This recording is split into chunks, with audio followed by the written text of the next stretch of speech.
natin titingnan kung tama ba ang inyong mga naging sagot.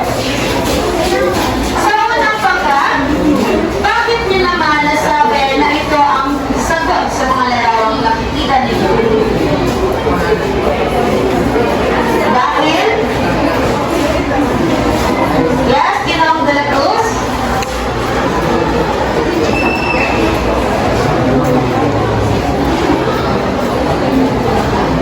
Dahil po ang mga larawan na ito ay nagsisimbolo ng paggawa ng tula. Okay. Sa mga larawan na nakikita ninyo may mga panula. At ang panulat ay ginagamit yan sa pagsusulat ng isang tula. Kaya ang inyong sagot ay tanda. Yan ay tula. Sa pangalawang pangkat naman, Ngayon naman po tayo sa pangalawang pagkat. Ang sagot nyo ay D. Okay, sino mo kapaglalahad? O kapahagi kung bakit D ang inyong sagot? Dahil po sa unang larawan, iniisip niya ang kanyang kamay ay pati ng langgam at sa ibaba naman ito ay may letter D, golden larawan at sa so, alawang larawan na pagiging ng mga bigas. Okay, maraming salamat. Kung makikita natin sa mga larawan, tama yung sinabi nito na mayroong pagdiin sa kanyang intuturo mismo sa laptop. Kaya ito, ang inyong sagot na diin ay tama. Meron kayong karagdagang puntos. okay? Sa pangatlong pangkat naman, bakit niyo naman naisip na ito ang magiging sagot? Ayon sa aming mga larawan, yung una ng larawan ay nagpapahayag ito sa kataas at bababa ng mga pangalawa. At ang pangatlo at pangalawa, ito sila ay parang nagpapahayag ng kanilang damdamin sa pamamagitan ng pagsasalita. Kaya yun yung binigay namin na Okay, maraming salamat. Tumpa at meron kayo karagdagang puntos. Sino ang nakakilala sa mga imahe na yan? Okay, kadalasan sa mga mag-aaral natin ngayon, kilalang-kilala ang mga nasa larawan yan. Ngayon ay dumako naman tayo sa ika-apat na pangkat. Okay, sa panghuling pangkat, ang sagot nyo ay ito. Okay, bakit yung sabi na ito ang nasa larawan? larawan ko na nakapagpapalagay ito. Tumigil sila sa pinakaral ko. Dahil dyan sa unang larawan ng mga ito po ay tumigil sa kulay na pula. At kulay na pula ay napagawa ko na ito. Okay, maraming salamat. Ang inyong sagot na ito dahil makikita na sa larawan ang traffic light na pula, ibig sabihin ikaw ay dapat lamang na tuminto. Kaya ang inyong sagot ay tama. Okay, ngayon, bago tayo magpatuloy sa ating mismong palakayan, ay meron na ulit akong apat na katanungan. Una, pamilyar ba kayo sa mga salitang inyong nakita ngayon na nabuo? Yung bin, tono, hinto, at tula. Pamilyar kayo? Okay, kung pamilyar kayo, sagutin ang pangalawang katanungan. Ano ang inyong napansin sa mga larawan na inyong nakita batay sa mga salita ang inyong napansin? Ano yung napansin? Konektado ba ang mga salita sa mismong larawan? O, konektado ba? Hindi. Okay, konektado. Sunod, pangatlong larawan. Saan kadalasang ginagamit ang mga salita nito? Yung tono, diin, hinto, sa tula. Saan kadalasang ginagamit ito? Sa pagkikipag-usap ba? Sa pagkikipag-komunikasyon? Saan? Okay, magsusulat at pagsasalita. Kadalasan ng ganitong makikita at itong matatalakay pa na mas malalim sa ating susunod pa ng mga talakayan. Ngayon, sa panghuli, batay sa mga salita at larawan na inyong nakita, okay, ano sa tingin ninyo ang ating magiging paksa ngayong hapon? Tingin niyo lang. Wala. Walang maling sagot? Okay, pinipili? Ang ponemang suprasigmental. Okay, malalaman natin kung tama ba ang iyong kasagutan. Okay. Handa na ba kayo sa panibago nating talakayan na kung saan may kinalaman sa diin, tono at hinto? Ang ating magiging panibagong talakayan, ang sagot ay binigay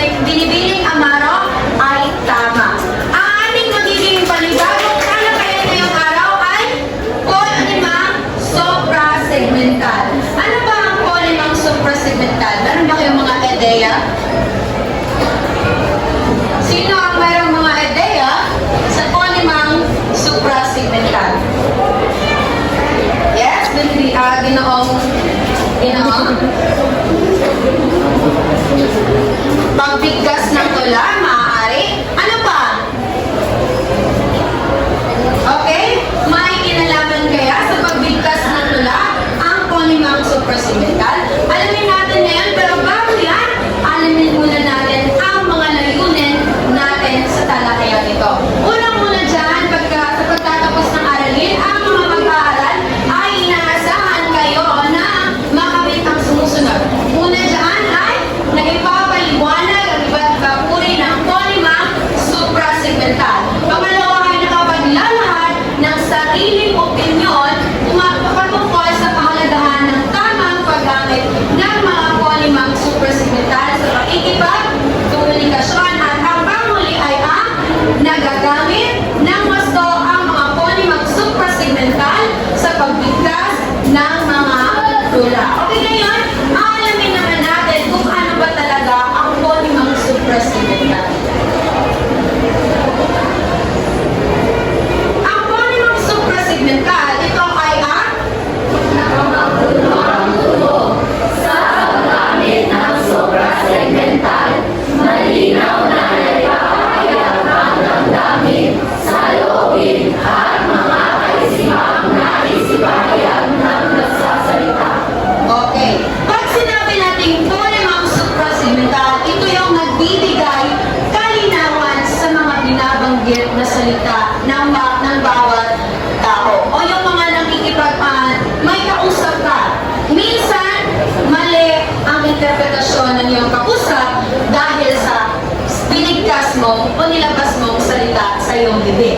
Kaya pag sinabi natin polimang suprasegmental, ito yung may makahulugang tunog na kung saan may kalinawan na kung saan na ipapahayag ang damdamin, salubin at mga kaisipang nais ipahayag kung ano ba talaga yung nais mong ipahayag bilang ikaw yung nagsasalita sa iyong kausap. So yan ang polimang suprasegmental. Merong tatlong uri ang polimang suprasegmental na may kinalaman sa ginawa ninyong aktibidad kani-kanina lang. Okay? Ano kaya ang una? Ang una ay? Diin. Ang unang uri ng polimang suprasegmental ay tinatawag na diin. Kung makikita ninyo sa ikalawang pangkat na nasagutan nila ng maayos ang kanilang natasang aktibidad. Aktibidad na kung saan diin. Pag sinabi natin diin, ano yung nakikita nila sa larawan? Merong mga ano ito? Anong letra? Vowel. Mga malalaking titik. Kaya laging tandaan ang diin, ito ang lakas, bigat o bahagyang pagtaas ng titik sa pagbigkas ng isang pagsasalita. Kaya naman maaaring gamitin ito sa pagkilala ng Pag-i-click titik din na ako may ng diin picture man. na kung saan ginagamitan na ano? Malalaking titik. Ang halimbawa dyan ay ang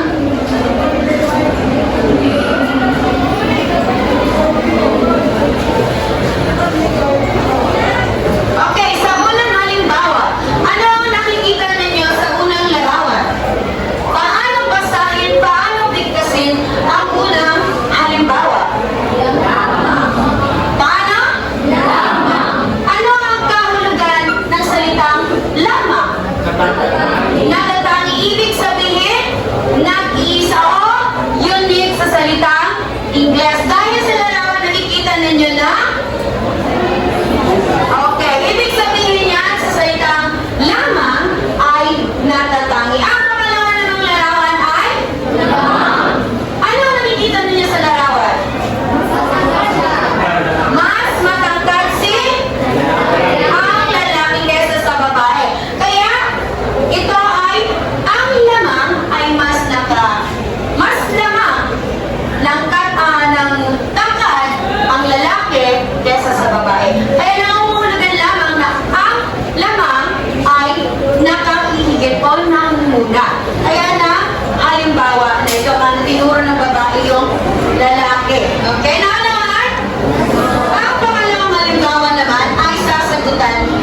panig na maaaring makapagpapasigla, makapagpahayag ng iba't ibang damdamin at makapagbigay kahulugan, lalong-lalo na makapagpahina ng usapan upang higit na maging mabisa ang ating pagkipag-usap sa kapwa. Sa tono, diyan natin malalaman ang kahulugan ng isang salita. Kung ang tono ng iyong pagsasalita ay hindi naakma sa salitang iyong nais ipabatid sa iyong kapuso, minsan, iba ang interpretasyon ng iyong kapuso. At dahilan ito na hindi kayo nagkakaunawaan. Okay, ang halimbawa naman nito ay salitang kahapon. Ang salitang kahapon ay meron niya tandaan lamang na sa tono merong mababa, bilang isa, katamtaman, bilang dalawa, ikalawang bilang, mataas ay ang number 3. Okay, sa salitang kahapon, paano binigkas ang kahapon? Okay, kahapon na ibig sabihin merong 2, 1, 3 na nangangahulugan pag-aalinlangan. Kahapon, sa nag-aalinlangan ka sa pagsalita o pagbigkas ng salitang iyan. Ang pangalawa naman ay paano bigkasin? Kahapon, katamtaman, pataas, at pababa. Kahapon, ibig sabihin ito ay ang pagpapatibay o pagpapahayag. Naunawaan na sa tono, nakabase ito sa iyong pagtaas at pagbaba ng tinig. Ang pangalawang halimbawa naman ay ang salitang talaga. Paano basahin ang una? Ano ang pattern? 2, 1, 3. Okay? Tama. Ang talaga ay merong 2, 1, Talaga? 3 na kung saan katamtaman, mababa at mataas. Talaga? Okay. Nag-aalinlangan ka sa pagsasalita mo sa salitang paano naman ang pangalawa? Okay. Merong katamtaman, mataas, at saka mababa. Na ibig sabihin ay pagpapatibay o meron siyang 2, 3, 1 na nangangahulugang pagpapatibay o pagpapahayag. Ngayon, dumako tayo sa pangalawang uri. Naunawaan niyo ba ang pangalawang uri ng ponemang suprasegmental?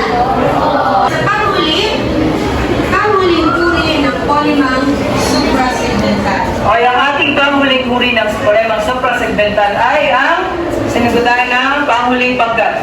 Ito ay ang ginto. Kapag sinabi natin ginto, ano yung naiisip nyo sa inyong isipan? Ano? Pagtigil, stop, ano pa? Pag ginto. Ibig sabihin na kapag sinabi natin ginto, ay kinakailangan mo puminto. Pero dito sa ponemang suprasegmental, ang ginto ay nangangahulugan na bahagyang paghinto. Ibig sabihin na kapag nagsasalita ka, kinakailangan mo pero bahagyang paghinto. Kaya kung wala ito, ay magiging mabilis ang iyong pagsasalita at hindi tayo magkakaunawaan. At ngayon, mayroon pa yung ginagamit ng mga simbolo, pero hindi mo makikita natin. Una ay ang guhit. Sunod ay ang dalawang guhit na pahilis at ang panghuli ay ang ligling. Itong tatlong simbolo na ito ay madalas nating makikita o mababasa sa mga pag-uusap. Okay, para mas maunawaan nyo, meron akong mga halimbawa. Una, anong napapansin niya sa pang-uusap sa ibaba? Mayroong nakalagay na ano? Dalawang tahilis na guhit. Ibig sabihin, dyan ka dapat hihinto sa pagsasalita. So, paano dapat ito bibigkasin ang pang-uusap? Paano? Itaas ang kamay sa gustong? Okay, binibining? Ibig sabihin ay sa pamamagitan ng dalawang guhit na pahilis ay dyan ka dapat hihinto. So, babasahin natin ito bilang hindi. Ako si Joshua. Na nangangahulugang maaaring napagkamalan siyang si Ken. Di ba? Paano tatawagin mo si Joshua Garcia na Ken? Anong isasagot niya? Di ba? Sasabihin niya, hindi. Ako si Joshua. Di ba? Di ba? Sunod, pangalawang halimbawa. Anong napapansin nyo dito? Mayroong, itaas ang kamay, ibang kamay naman. Okay, pinipili. Mayroong kumit. So, kung mayroong kumit, dyan ba tayo dapat hihinto sa pagsasalita? Dyan ba dapat? Okay. So, paano dapat ito babasahin? Hindi ako. Hindi ako si Joshua na nangangahulugan na hindi siya yung kumuha. Maaaring napagbintangan siya, ngunit alam niya na sinong kumuha? Si Joshua. So nangangahulugang hindi ako si Joshua, yung kumuha ng bagay na ito. Ngayon, para sa panguling halimbawa, ano napapansin niyo? Ha? Ano napapansin niyo? Hindi siya Joshua. Ano napapansin niyo? Sa pangungusap muna, sa pangungusap. Mayroong bantas na tuldok. So nangangahulugan, saan dapat tayo hihinto? Saan, Bernie? Tayo? Okay, maraming salamat, Bernie. Dapat dinig kasi natin ito bilang hindi ako si Joshua. Saan tayo hihinto? Sa pinakahuling salita. Di ba? Kung makikita niyo sa larawan na aking pinakita ay, di ba? Meron pagdakan, tulad, di ba? Di ba? Kulang lang sa ilamo si Sir. Tama ulit? Okay, basta nyo lahat. Okay, dito ang pangungusap ay nangangahulugang hindi talaga siya si Joshua. Dahil siya si? Anong Ken? Sir Ken Pogi. Sino siya? Sino siya? Okay, basta lahat ako ba? Ngayon, ulitin natin yung tatlong uri ng kunemang suprasegmental. Ano yung tatlong uri? At ito. Okay, lubos nyo naunawaan ang ating tatlong paksa. Ngayon ay magkakaroon tayo ng panibagong aktibidad naman. Di ba nandiyan na kayo sa inyong mga paksa, di ba? Ngayon ay gumawa kayo ng bilog.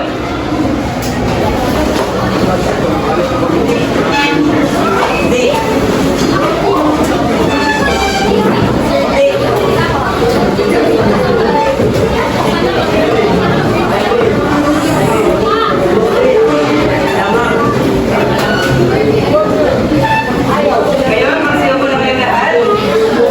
Tingin dito sa harapan. Okay, nasaan yung unang bangkat?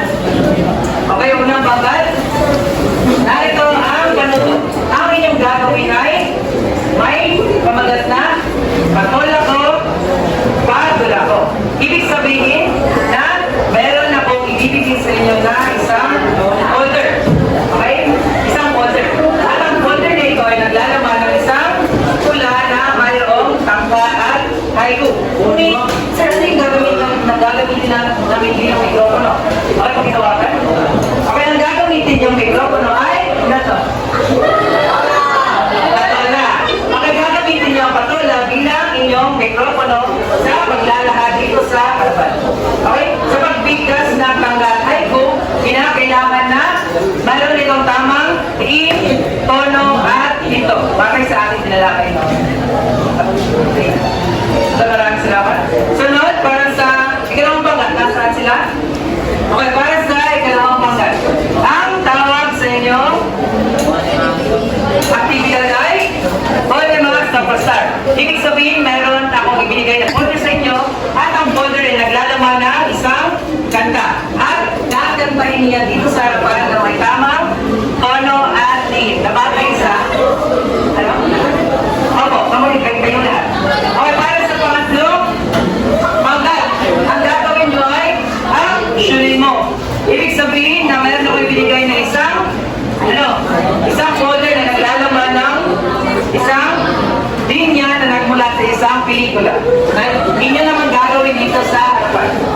Sunod, pang-apat na pangkat, ang huling pangkat. Ako ay mayroong ibinigay na isang folder at naglalaman ito ng mga dalawang salita na mayroong magkaibang kahulugan. Na inyong gagawa ng isang sundalo dito sa harapan. Okay, makinig muna lahat. Makinig muna ang lahat, ang buo. Okay, tingin mo na dito sa harapan.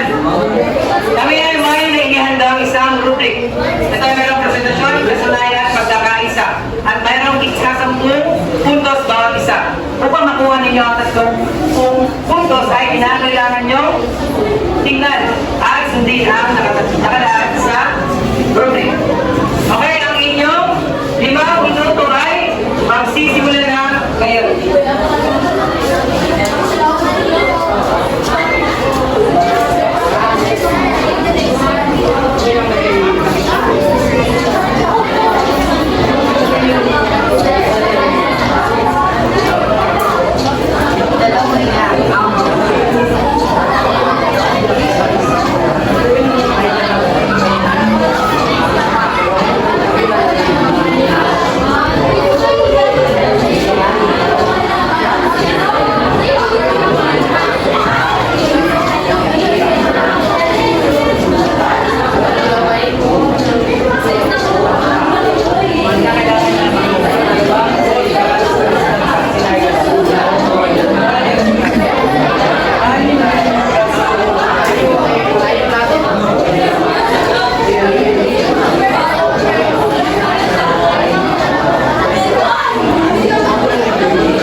Hindi po maklaro dahil.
Magsiupo na kayong lahat.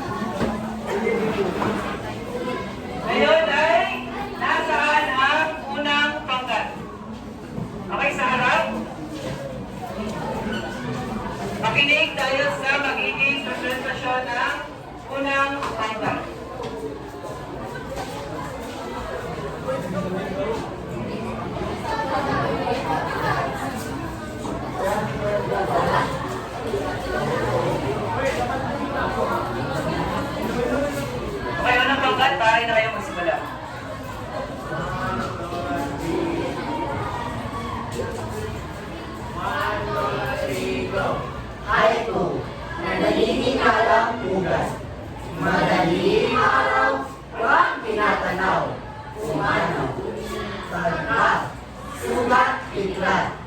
Inay at itay, kaawaan niyo ako. Ako'y nawasak, dibdib malubak-lubak. Sana ay mapatawad. Ay, palakpakan natin ang unang bangkat. Gusto nila maayos na nabasa ang tulang takna at haiku. Gamit ang ano? Gamit ang kanilang patola. Okay? Maraming salamat ang unang bangkat. Ngayon, sumako na tayo sa ikalawang bangkat. Sarap.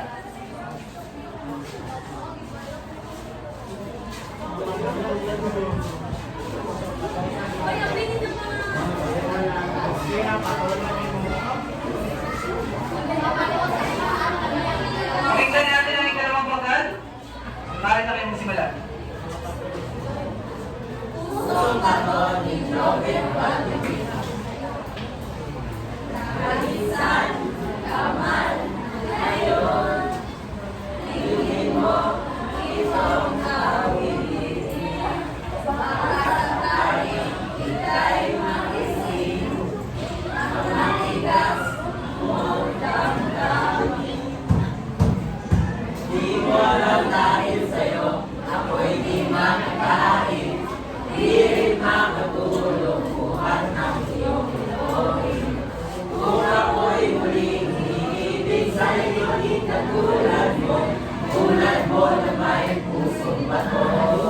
Okay, palakpakan natin ang ikalawang bangkat. Okay, ang ikalawang bangkat. Kamusta ang ikalawang mga puso? Kamusta? Ito? Okay, ang puso ko naman ay nasisiyahan dahil maayos nyo. Ay, ganda. Ay, sa buhay ang puso. Basta gamit ang tamang doon. Puno at ngayon, atin naman ngayon ang ikatlong bangkat. Okay, ikatlong bangkat. Maaari na kayong magsimula. Ano ba? Amay natin, no? Kapalit-palit ka ako? Bakit ka ako?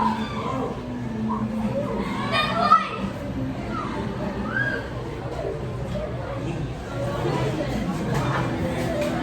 Okay na?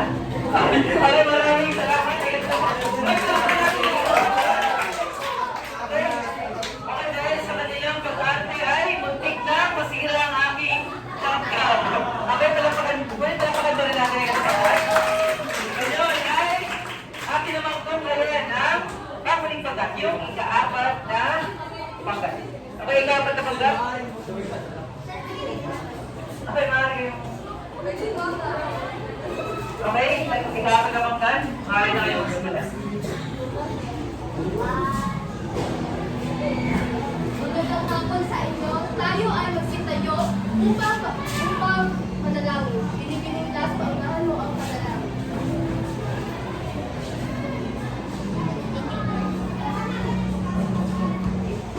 Tayo ay magkakaroon ng isang aktibidad.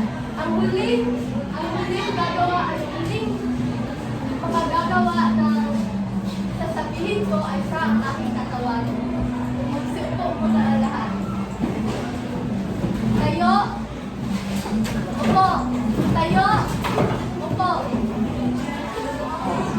Okay, maraming salamat. Ika-apat na bangkat.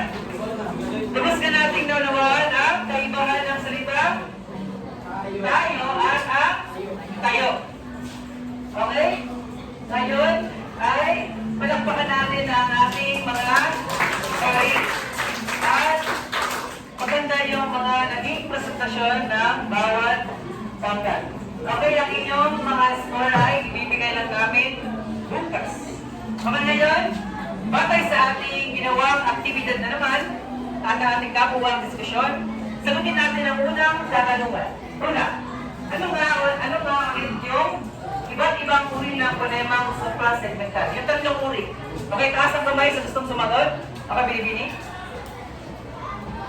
Dili, tono, at Okay, at tatlong uri ng ponemang supra-segmental ay una ang diin, tono, at ang hinto. Sunod, pangalawang katanungan. Ano ang kaibahan ng diin, tono, at hinto? Yung diin at tono na lang muna, para mas madali. Ano yung kaibahan nila? Yung pagkakaiba ng diin at tono. Okay? Ginawang Ordales. Hindi po yan sa labas.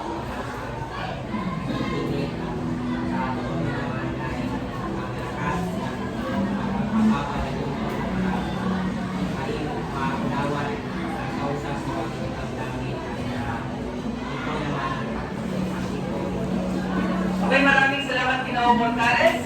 Una, ang diin ng mga Diyos, ito ay ang lakas, tubigan, ng pagbigkas sa isang kandig, sa isang salita. Habang ang tono naman ay ang pagtaas at pagbaba ng iyong tono sa pagbibigkas sa isang salita.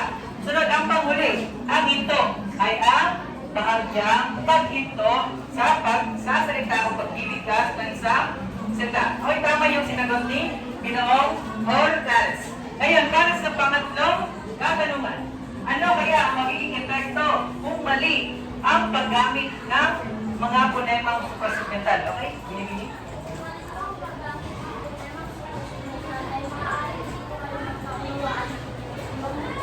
Na iyong kausap. Okay, maraming salamat. Ang tama nga naman, nakapag mali yung ating paggamit ng mga ponemang suprasegmental na doon, diin, tono at hinto ay hindi talaga tayo magkakaunawan. Okay, isang halimbawa. Paano kung mabilis ako mas dito sa larawan? Di ba? Naintindihan niyo ko, hindi? Hindi. Kaya kinakailangan na may tamang hinto, tono at diin sa pakikipag-usap at pagsasalita. Ngayon, para sa panghuling katanungan, bakit mahalaga na tama ang paggamit ng mga ponemang suprasegmental? O bakit mahalaga ang ponemang suprasegmental? Okay, bakit mahalaga?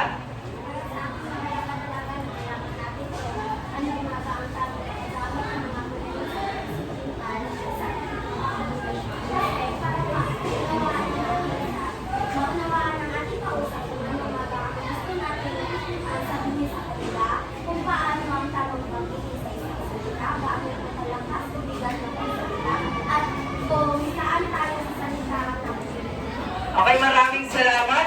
Yun yung pinakatumpak na kasagutan kung bakit nga ba mahalaga ang ponemang suprasegmental.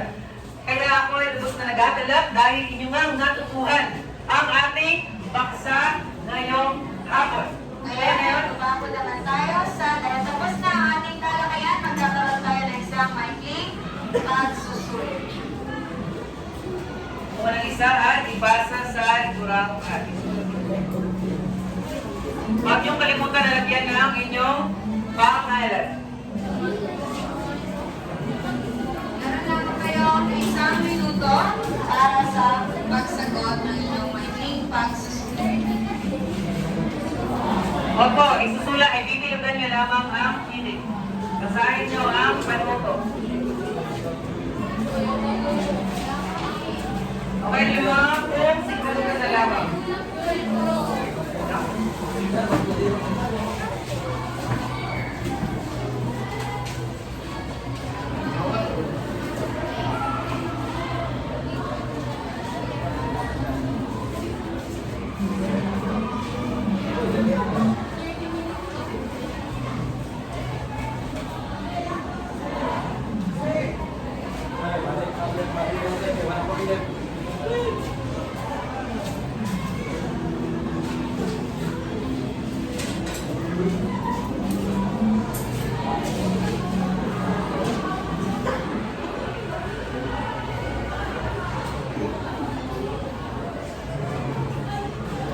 Okay, tapos na ba lahat?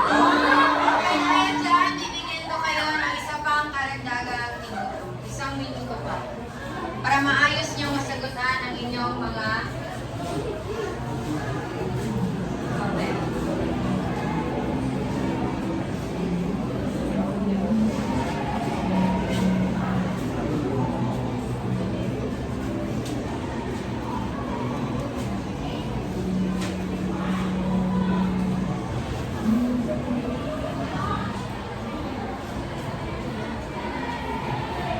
Tatlong segundo na lamang.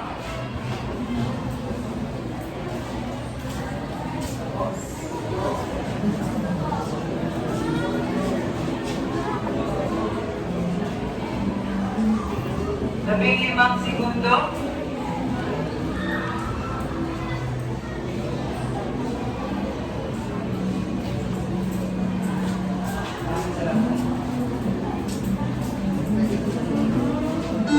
At tapos na ang inyong oras. Pakipasa ng inyong mga nasagutang papel sa harapan.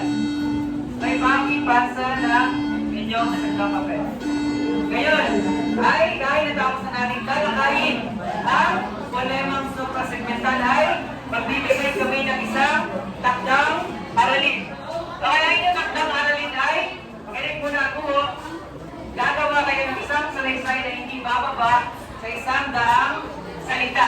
At malaya kayo tutupin ng inyong magiging paksa. Ito malaya pagtungkol sa pamilya, pag-ibig, nakakatulong pangyayari, at iba pa. Kinakailangan na ilapat niyo ang inyong natutuhan na doon ay diin, tono at hinto sa pagsusulat ng inyong salaysay.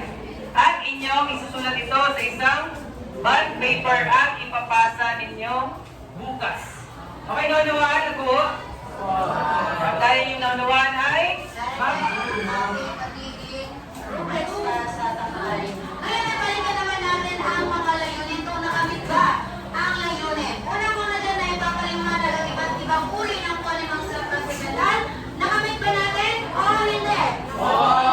Yes, nakamit natin. Pangalawa naman ay nakapaglalaan ng sariling opinyon tungkol sa kalagahan ng tamang paggamit ng mga polemang suprasegmental sa pagkomunikasyon. Nakamit ba natin ang layunin ito o hindi?